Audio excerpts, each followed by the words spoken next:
Our President, Excellencies, fellow parliamentarians, distinguished guests. Also, I want to welcome you to our autumn meeting here in Geneva today, and I'm sure that all of us, we are very happy to be here in Geneva today with you, and I would like to thank our Swiss Parliament and Mr. Andreas Aebi, the head of the Swiss delegation, for the great hospitality. There will be more time for welcomes and due thanks this afternoon, of course.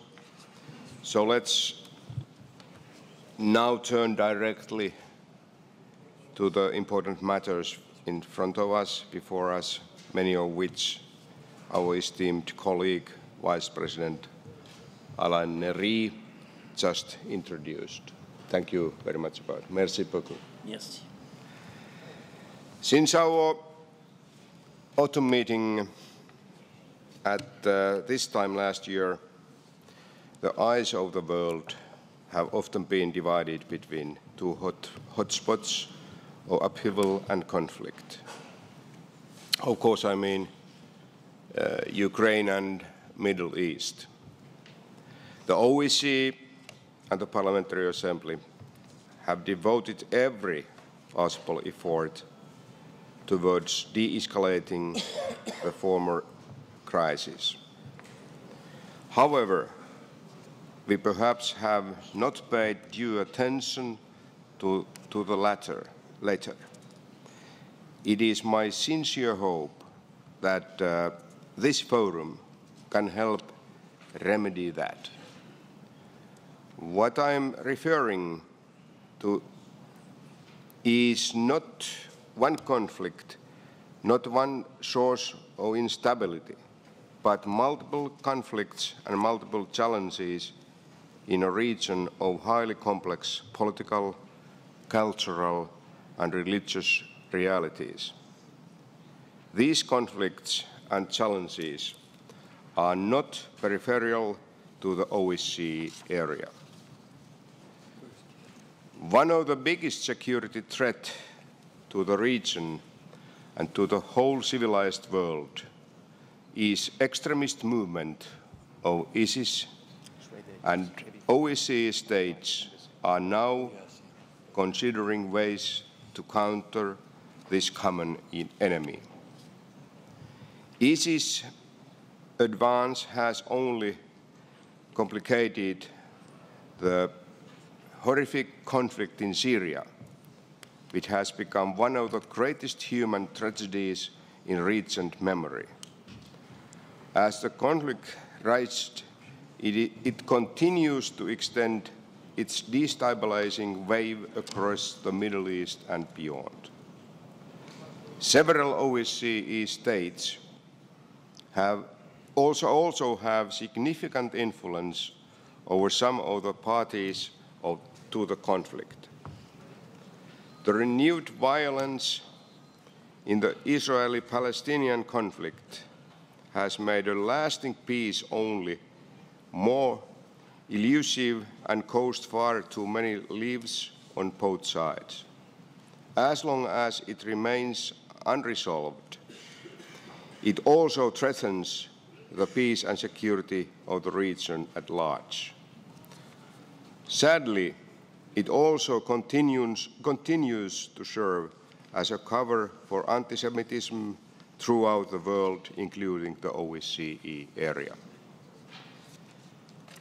The political transition that is still underway in the Middle East and the North Africa follows the Arabic Spring continues to deserve our attention. Democratic values have not fully taken root. The process will take time, leadership, and concerted international support. These are all issues that closely affect our Mediterranean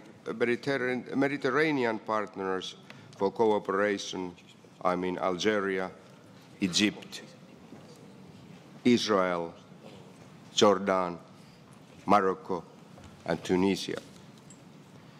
The OSCE Parliamentary Assembly greatly values the experiences and the lessons that they will share with us to help us better understand these dynamics. I want to extend a special welcome to the parliamentarians from Algeria and Morocco who are with us here for this forum. Thank you.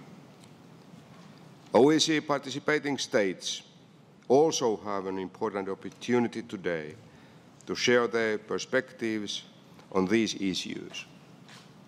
Let us learn from each other's experiences and consider policies to improve security and stability for our Mediterranean partners and for ourselves. Our Mediterranean Forum has many issues to discuss, such as the flow of migrants and asylum seekers throughout the region. This topic and the related human rights, political and economic factors was one of the main themes of our annual session this year.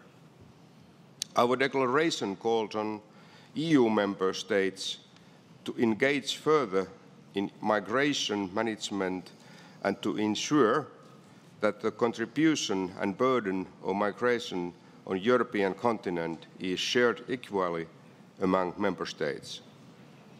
But how can this be implemented?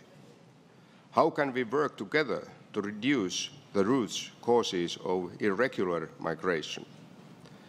In our resolution on comprehensive immigration reform, we noted that equality of opportunity for Mediterranean people and the protection of their human rights are essential to security, peace, stability, and sustainable democracy, and hence to economic growth in the OSCE area.